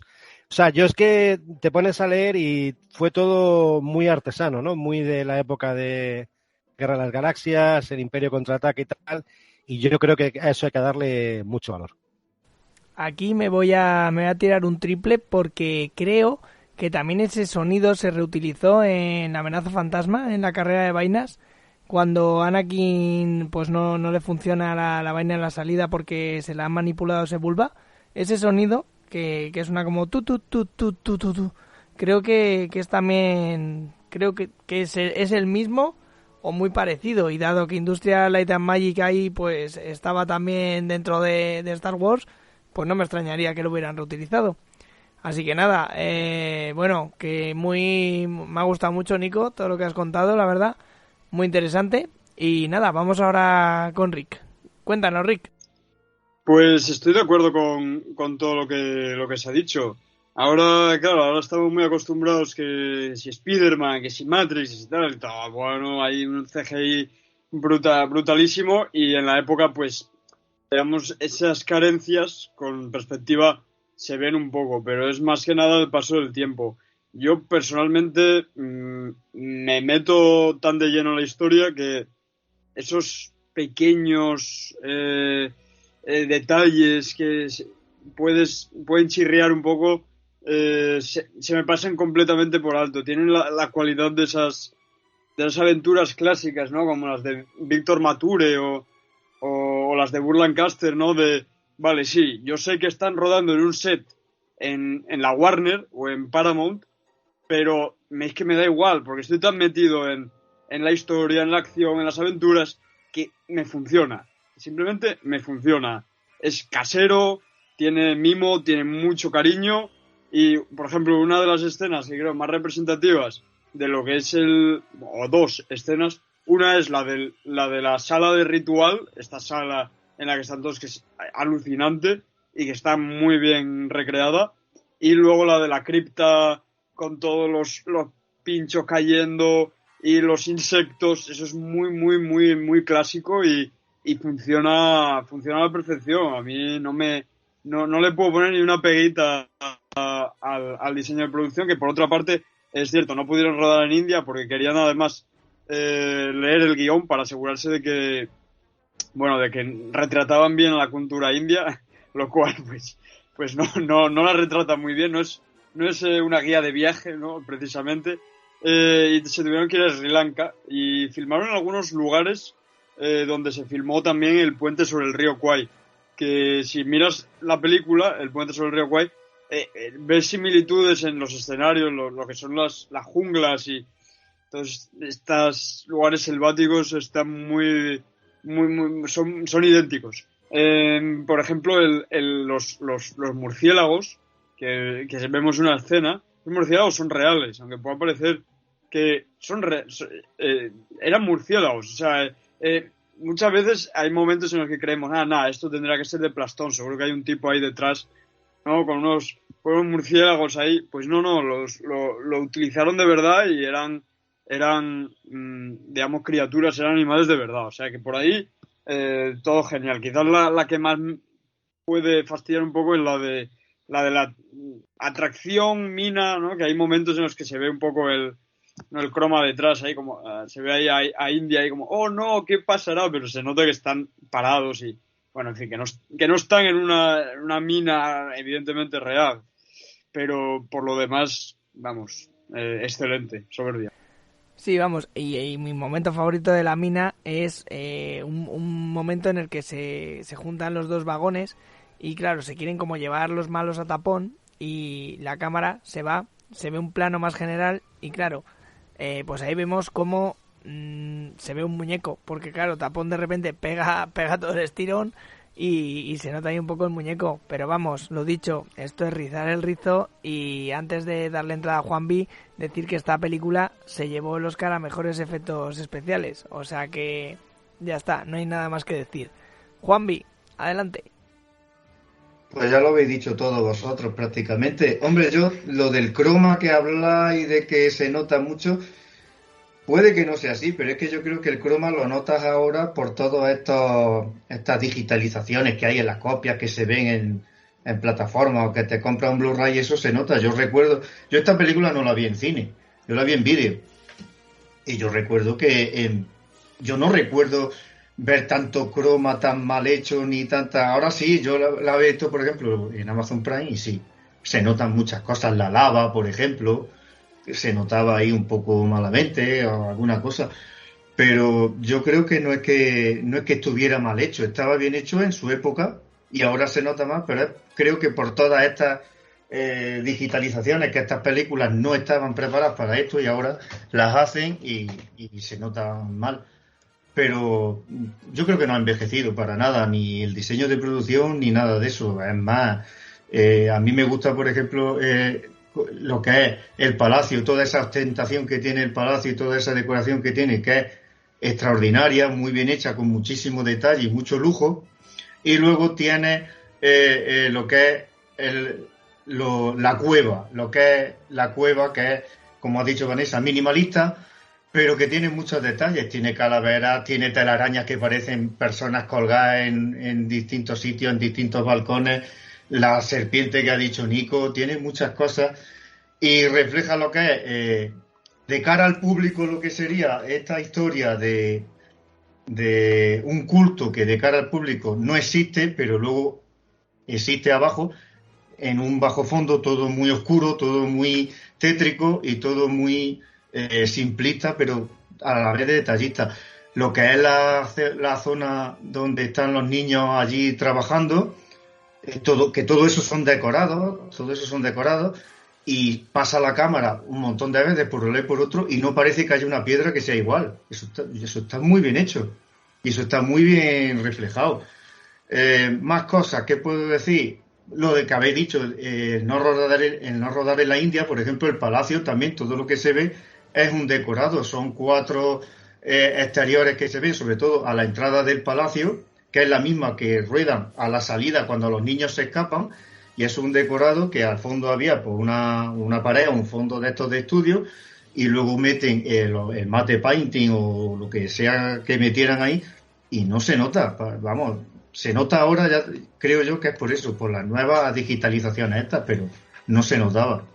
Y nada, pues extraordinario. Es que Spielberg todas estas cosas las cuidaba mucho. Todo lo que es efectos y todo lo que es decoración estaba hasta el más mínimo detalle y pendiente de todo. Y ya te digo, como ha dicho Vanessa, una película que tiene 30 y tantos años, evidentemente no va a ser las cosas que se curran ahora, pero que es más CGI, menos artesano, y a mí me gusta mucho más.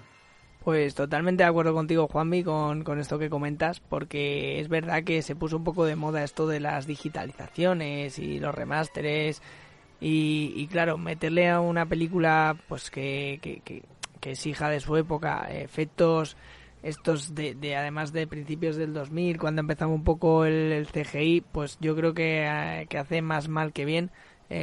Para muestra un botón con lo que hizo George Lucas con Star Wars, con la saga clásica y bueno, evidentemente pues cuando meten mano se acaba notando. Y nada, antes de pasar al último bloque, voy a dar un pequeño apunte sin pararme mucho. El montaje, no hemos hablado mucho de ello, pero es verdad que no es uno de los aspectos más reseñables de esta película, ya que el primer corte pues fue de 1 hora y 55 minutos, lo vieron Steven Spielberg y George Lucas, y ambos coincidieron en que la película era demasiado frenética, como muy dinámica, y que tenían que darle un poco de aire. Entonces regrabaron algunas escenas de paisajes para darle un poco como más de pausa, y al final pues eso, se fueron a las 2 horas y poco que dura el corte final. Pero bueno, lo dicho, no es tan reseñable porque no es como esas películas que son 5 horas y al final le tienen que meter ahí tijera, ¿no? Esta la verdad que fue todo lo contrario, se tuvo que regrabar para darle un poco de calma, y yo personalmente creo que el montaje es muy muy bueno. En todo momento estás pendiente de lo que pasa y vamos, que la película es muy coherente con todo lo que va contando y creo que es maravilloso. Y nada, vamos con el último bloque que ya va a ser la valoración final, donde aquí todos ya echamos todo lo que tenemos dentro y sin decir nota, porque no somos de decir nota, las notas para el cole. Vamos a sin decir nota, decir nota. Es decir, vamos a explicar lo que sentimos hacia esta película. Después de todo el análisis que hemos hecho, vamos a dar la última valoración y ya contar un poquito todo lo que nos hayamos dejado en el tintero. Así que va a empezar en este caso Rick. Venga, Rick, cuéntanos todo lo que quieras. Me alegra que me des primero el turno, porque si no, luego ya no se me cansa el cerebro y ya no sé ni qué decir ya. Así que allá voy. El Templo Maldito me parece quizás no mi favorita. Me voy a mojar aquí, no es mi favorita de las tres. La cuarta ni se menciona. Pero lo que tiene es que cada vez que la vuelvo a ver me gusta un poquito más. Me gusta un poquito más y yo creo que llegará un punto en el que quizás incluso llegue a ser si no mi favorita, ahí, ¿no? Empatada con la que más me gusta. Una precuela que intenta innovar, ¿no? Dentro de lo que son los cánones de Indiana. Es bastante original, como hemos comentado, atrevida, yo creo, para su momento y ahora incluso. Por muchos un poco denostada quizás por ser tan distinta a la vez, pero que hay que aplaudir esa capacidad de reinventarse, ¿no? Spielberg tenía algo que mantenía su sello sin repetirse. Cada película que veías te divertía, te lo pasabas en grande, pero mantenía, digamos, también esa chispa de ver algo novedoso. Y esta película es fascinante muchas veces. Los escenarios, las escenas de acción, la propia historia, cómo retrata el personaje, ¿no? Que es muy distinto al de Busca de la Arca Perdida. Es más un oportunista, ¿no? Son cositas que son detalles, pero que al final hacen que esta película se diferencie por esos detalles. La hacen más especial, más incluso única, diría yo, dentro de la saga. Porque luego ya La Última Cruzada es cierto que retoma un poco la misma estructura, el mismo tono que En Busca de la Arca Perdida. Pero esta es singular. En todos los sentidos la palabra es singular para mí. Perfecto, Rick, perfecto. Pues nada, vamos ahora con Juan Vicente en segundo lugar. Venga, Juanvi, cuéntanos. Vale, pues mira, yo la verdad es que esta película me parece pues una joya de cine de entretenimiento, ¿vale? Espectacular. En comedia, en acción y aventura, de lo mejor de los años 80. Como Spielberg era en los años 80, así que la década de los 80 sin Spielberg yo creo que no se puede definir. Para mí me parece uno de los mejores directores de la historia del cine. Quizás no el mejor, pero uno de los mejores, seguro. Yo lo pondría siempre entre los 10 primeros. Y bueno, como ya he dicho antes, una línea argumental sencilla, pero bien construida, efectiva, con un trío de actores extraordinarios, que tienen mucha química, que funcionan muy bien. Y que una película, pues sí, que es bastante más violenta que la anterior. Y marcó también otro tono, otro tipo de historia y de entretenimiento de este hombre, que se hizo, como ya habéis dicho, cuando se estaban divorciando los dos artífices de esto. Eso se nota en la película. Pero que tiene escenas memorables y tiene muchísimas referencias al cine de Lucas, al cine de Spielberg, a la película anterior. Hay cosas que, por ejemplo, en la secuencia inicial del pub, el pub Obi-Wan, que eso sale también, eso es el personaje de uno de los más grandes de la Guerra de la Galaxia. Y eso era para En busca del arca perdida, pero no salió así ahí y la sacaron aquí. Igual que había una escena de canoas que también la iban a poner, la escena de la barca esta que se cae del avión, también la iban a poner En busca del arca perdida. No la pusieron aquí. Tiene Harrison Ford también, por ejemplo, un guiño a su Han Solo, la escena esa de la Fuerza Imperial de la Guerra de la Galaxia, cuando después de enfrentarse a la Guardia de Mola Ram sale y surgen más refuerzos que hace que corra hacia ellos para darse la vuelta y huir. Eso tiene muchas cosas. Y yo creo que ya te digo, de las mejores películas de los años 80, segurísimo. Y la vuelves a ver y entretiene más y gusta más. Aunque tenga algunos fallos, que yo sé que tiene algunos fallos, pero yo no lo voy a decir aquí. Eso es, no lo digas. Calla, cobarde. Nada, muchas gracias, Juanvi. Vamos ahora con la visión de Vanessa. Pues yo creo que está en mi top, y es verdad que cada vez que la he visto, yo creo que me ha gustado más.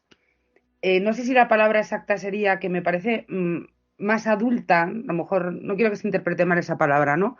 Pero quizás al darle ese punto más de oscuridad, al dejar de lado al profesor y zambullirse por completo en el aventurero, pues eso, canalla y tal, me gusta mucho esa visión de Indy. Es una película que se disfruta mucho. La acción, es que tiene todo, tiene acción, tiene romance, tiene humor, tiene momentos alucinantes, lo habéis comentado antes, ¿no? El momento ese que le arranca el corazón, ostras, es que es súper potente y sigue siendo súper potente a día de hoy. Entonces es una película que creo que es bastante redonda para lo que es. Me parece una película bastante redonda que sigue entreteniendo, a mí me sigue gustando. Yo ya os lo he dicho al principio, la tengo en ese recuerdo de la infancia, siempre que la veo, me veo a mí misma completamente ojiplática cuando la escena del banquete, ¿no? La de los ojos de la sopa, y me recuerdo, es como si tuviera de repente entrar en el túnel del tiempo y viera a la Vanessa niña, la sensación que le dio, ¿sabes? Es que me veo, o sea, vuelvo a ese instante.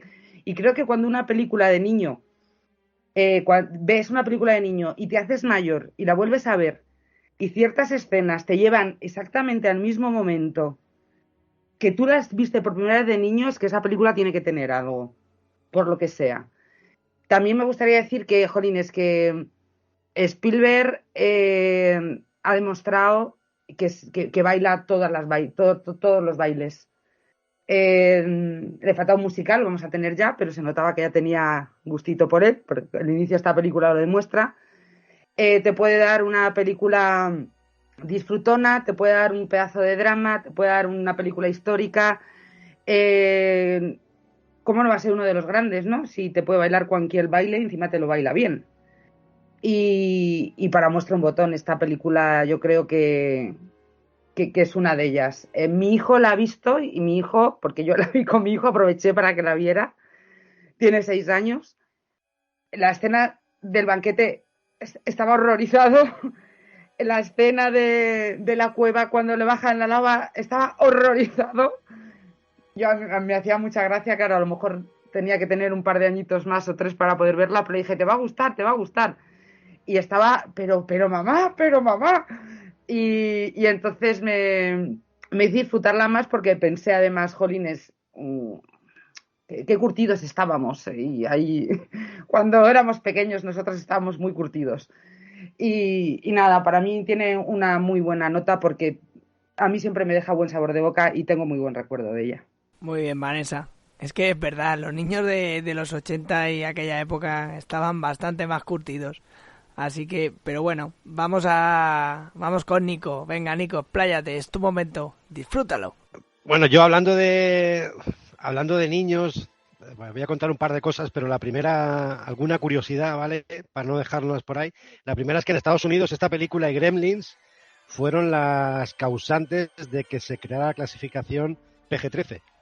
¿Por qué? Pues porque contenía violencia y no era para todos los públicos, pero claro, es que era una película de Spielberg, que tampoco era para 18, ¿no? Para no ir a dejar a... Y entonces, a partir de esta y Gremlins, pues surgió esta clasificación. Esto lo podéis ver en YouTube, pero durante la escena del rodaje de los latigazos, que está Harrison Ford de espaldas y lo tienen ahí amarrado, le gastaron una broma y apareció Barbara Streisand vestida de dominatrix, como pegándole con el látigo, diciéndole, esto es por la calle del adiós, la peor película que he visto, y esta por la guerra de las galaxias. Y en eso apareció Carrie Fisher a defenderlo, y oye, aprovechó Carrie Fisher para darle un besito al bueno de Han Solo, ¿vale? Todo eso está grabado, está por ahí por YouTube, lo podéis ver, pero bueno, se lo pasaban pipa. Y otra cosita más, para los que os lo habéis planteado, porque yo la vi el otro día y me lo planteé, cuando se tiran en la balsa esta desde el avión a modo de paracaídas, pues los de Cazadores de Mitos ya hicieron el programa y dijeron que no sobrevives, que si te tiras en la balsa, lo tiraron al maniquí 3 veces y el maniquí hubiera muerto las 3. Así que no, son cositas de estas de fantasía, de ciencia ficción. Yo ya lo dije, y una cosita más, los 3 personajes tienen nombres de perro, ¿eh? Indiana era el perro de George Lucas, Willy era el perro de Spielberg, y Short, como es y Tapón, que la palabra ahora no recuerdo en inglés cómo es la traducción, Short Round, era el perro del guionista, de Willard Huyck. Así que tienes 3 personajes con 3 nombres de perros.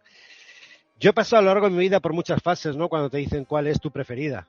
Casi siempre he dicho que mi preferida era Indiana Jones y el Arca Perdida. En su momento, cuando vi Indiana Jones y la Última Cruzada, que salía Sean Connery, y a mí Sean Connery me flipa, pues dije, vaya pepino, ¿no? Esta de la Última Cruzada. Y pasé tiempo sin ver el Templo Maldito. Pero últimamente que vi las 3 juntas, no puedo elegir. O sea, yo creo que lo ha explicado Rick muy bien. Las otras siguen un poco más o menos el mismo guión.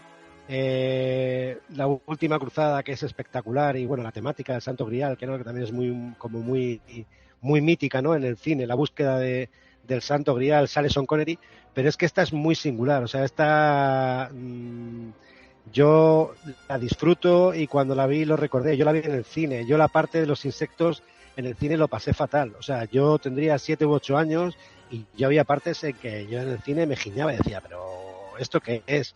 Y luego lo he visto con perspectiva y con el tiempo, y para mí las 3 películas, la trilogía en sí, es una obra maestra. De un tío que es un maestro del cine, lo he dicho al principio y le vuelvo a decir, le pese a quien le pese. Un tío que en los 80, 90, 2000, desde que está haciendo películas, no hace otra cosa nada más que hacer disfrutar a la gente, y con muchísimas temáticas, como ha dicho Vanessa. Y yo, por ejemplo, a West Side Story le tengo unas ganas tremendas. ¿Por qué? Pues porque dije, si este señor se atreve con eso, una cosa mala no va a hacer. ¿Por qué? Pues porque precisamente tonto no es. Y yo no podría elegir. O sea, para mí el Templo Maldito, no. O sea, me quedo con las 3. Para mí las 3 es una trilogía de 10. Punto. De 10. Es pura aventura, puro disfrute, entretenimiento, como yo entiendo el cine, básicamente. Bien. Me encanta siempre los datos que nos traes, todos estos secretos de rodaje que al final, pues siempre para todo amante del cine es muy interesante saber lo que se cuece entre bambalinas. Y nada, pues voy a finalizar yo diciendo un poco pues lo que todos sabemos, que para mí la grandeza de Spielberg es que es una persona que ha vivido mucho y que siempre tiene una visión única de las cosas, tiene una visión desde su prisma de niño, de adolescente, de adulto, y gracias a esto pues nos ha regalado obras maestras y joyas maravillosas como E.T., como Tiburón, como Encuentros en la tercera fase. Es capaz de hacerte el mismo año una película como Jurassic Park y un drama maravilloso como La lista de Schindler. Es capaz de hacerte un peliculón bélico como Salvar al soldado Ryan. Coge una película que parece que va a ser menor, como Atrápame si puedes, y hace un peliculón. Coge una película que en manos de otro pues probablemente hubiera salido un churro, como La Terminal, y te da una película que es todo corazón. Para mí Spielberg es un maestro. Creo que el que no vea esto pues está ciego, porque creo que es una evidencia. Te puede gustar más o menos, pero no se puede negar que lo que ha hecho y el legado que trae es impresionante. Y además que no se le ven signos de fatiga, porque ahora nos viene con West Side Story, que estamos todos con muchas ganas de verla, porque si alguien es capaz de resucitar un clásico como ese, pues sin duda es Spielberg. Y nada, volviendo a la película, pues volver a decir un poco lo que ya se ha comentado. Estoy de acuerdo con Rick y con Vanessa. El Templo Maldito es una película que cuantas más veces la veo, más me va gustando. Creo que es la nota discordante dentro de la banda, porque tanto la primera parte como la tercera e incluso la Calavera de Cristal, que no la estamos contando porque, bueno, para muchos no existe, pero tiene su público, pues sí que es verdad que tienen un tipo de villanos en la primera y la tercera. Los nazis, la cuarta no me acuerdo mucho, pero creo recordar que era parecido. Y esta segunda parte, precuela realmente, pues es la que se sale un poco de todo esto y nos da algo diferente, que se palpa en todo momento, y que creo que esa es una de sus grandezas. Creo que Spielberg nos demuestra lo grandísimo que es cuando, pasando un mal momento, como estaba pasando junto a su colega George Lucas, pues nos regala este absoluto peliculón. Y que pues siempre lo ha dicho antes Nico, es muy difícil quedarte con una de las 3, porque las 3 tienen cada una su toque, pero el Templo Maldito es verdad que es especial. Así que bueno, hasta aquí ya creo que no se puede decir mucho más. Nos falta despedirnos. Antes de nada, agradecer a todos los podcasts que han creado esta iniciativa. Y por supuesto, gracias por contar con nosotros, que dentro de lo que cabe pues somos un podcast joven, y excepto Nico no es joven, es nuestro anciano del equipo, tiene más años que un bosque, pero bueno, el resto de nosotros somos todos súper jóvenes en el mundo del podcast. Y nada, de verdad, de corazón, muchísimas gracias por contar con nosotros. Esperamos de verdad que disfrutéis de esta iniciativa Spielberg, porque creo que es un proyecto muy bonito y que todos los podcasts que participan son geniales, así que de verdad que escucharlos todos.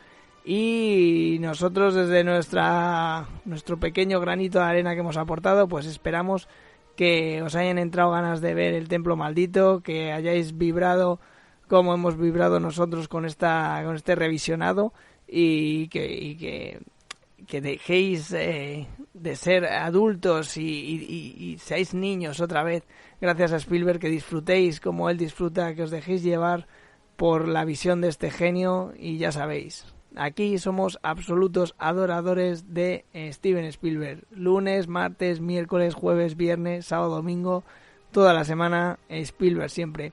Así que nada, ya solo me queda ir despidiéndome de mis colaboradores. Juan Vicente, un tío grandísimo, muchísimas gracias por acompañarnos en esta iniciativa. Gracias a vosotros. Bueno, Vanessa, muchísimas gracias por haber estado aquí. De verdad, pese a las complicaciones, has podido venir y yo de corazón te lo agradezco. Nada, un placer, como siempre. Siempre se hace lo que se puede. Así que, estupendo. Y además, para hablar de Spielberg y todo, hay que hacer esfuerzo, ¿no? Siempre. Claro. Nada, de verdad que muchas gracias. Bueno, Nico, espero que te lo hayas pasado muy bien y lo mismo, un placer contar contigo. Esto nos va a traer seguramente fortuna y gloria, claro. Como siempre, un placer pasar un rato con vosotros. Además que tú eres más o menos igual de canalla que Harrison Ford, ¿eh? Ahí. Bueno, Rick, lo dicho, genio, una noche más, una noche menos, siempre es un orgullo tenerte aquí. Pues nada, gracias a vosotros por contar conmigo y yo creo que en estos tiempos tan jodidos que estamos pasando, el mejor antídoto es Steven Spielberg, es la diversión, es pasárselo bien. Así que nada, espero que la gente se lo pase igual de bien escuchando este programa. Y nada, ya solo me queda a mí daros buenas noches y que paséis felices fiestas. Hasta luego. En el próximo episodio de la iniciativa Spielberg. Indiana Jones y la última cruzada por Chiflados por el cine.